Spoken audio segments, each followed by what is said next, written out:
Did your last performance review end with a low rating you didn't understand? Welcome back to Career English Podcast. I'm James, and that's Alex. Today, 5 English words to talk about your own work with confidence. By the end, you'll know the one word that turns a quiet year into a strong story. Okay, so last Friday, my biggest client sent me a message at midnight my time. She wrote, "Let's do your yearly review on Monday," and then she went offline. I stared at that word for 10 minutes because I had no idea what to say about my own work.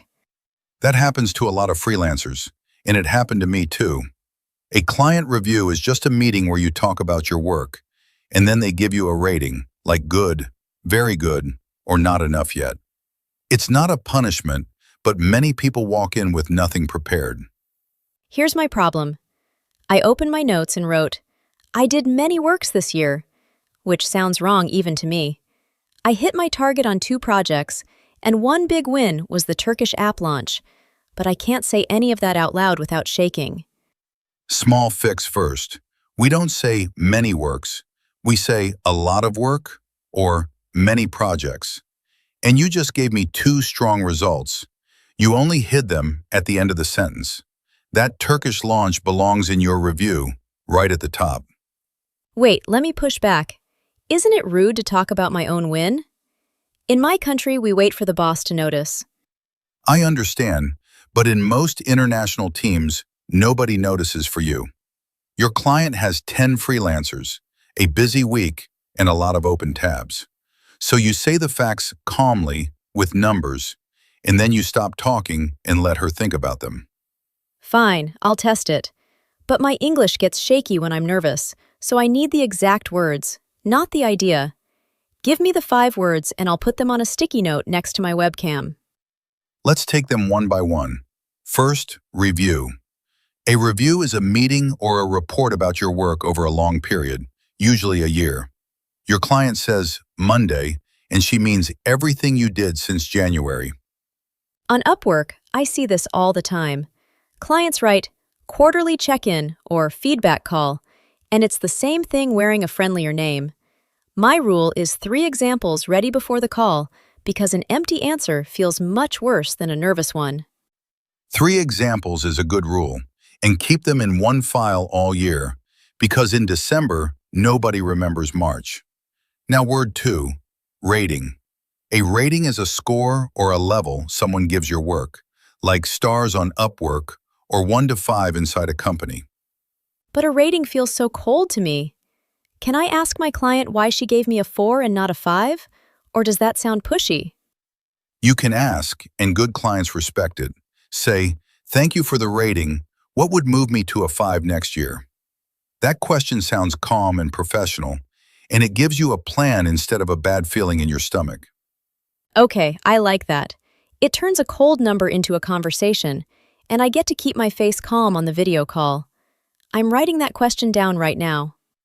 Word 3, achievement. An achievement is something good you finished, something with a real result. Not, "I worked hard," but "I finished the app 2 weeks early." One clear achievement beats 10 soft sentences about effort. So, an achievement needs a number? Last month, I cut a client's reply time from 2 days to 4 hours, and I never told her once.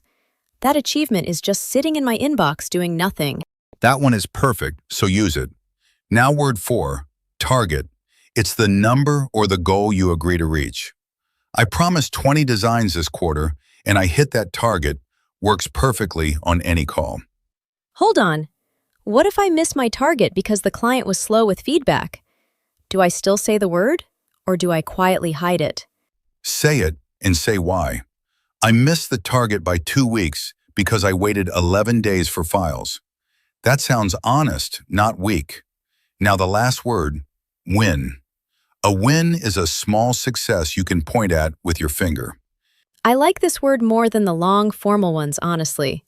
It's short, it's warm, and I can drop "quick win" into a chat message without sounding like a robot. Both work, so use whichever comes out faster. In chat messages, people keep it short, and in a written form, they choose the longer word. and nobody will correct you either way. Let's practice one line together. Try saying this one with me. I'll say it first, and then you say it after me in your own voice. This quarter, I hit my target, and my biggest win was the Brazil launch.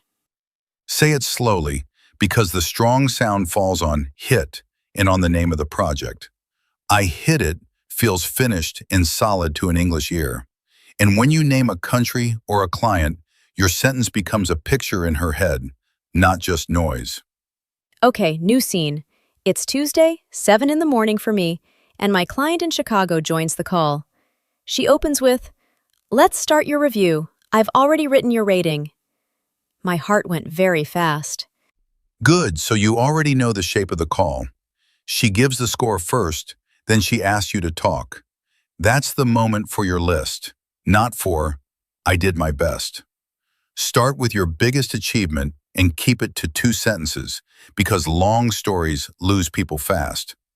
So I said it. I hit my target of 40 articles, and the SEO win was the big one. Traffic went up 30%.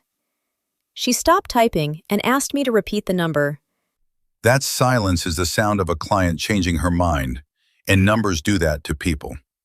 Next time, send those 2 lines by email the day before the meeting. She reads your story first, and then she writes her notes, and that order helps you a lot. That's clever. So the email does half the work before I even open my mouth. I always thought I had to perform on the call, like an actor, but the paper can do the fighting for me. Let's walk through the whole story once more with all 5 words. Your client books a review for Monday, and she already has a rating in her file. You bring one achievement with a real number, you show that you hit your target, and you finish with one clear win.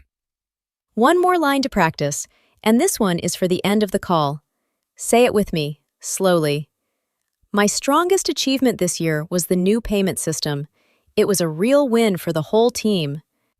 Before we finish, subscribe if you want more English for your freelance career, because this conversation comes back every single year, and the words never change.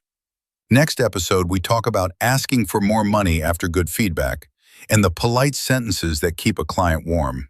Small words, big difference in dollars. And make your list today, not on Sunday night. Open a note on your phone and write 3 lines.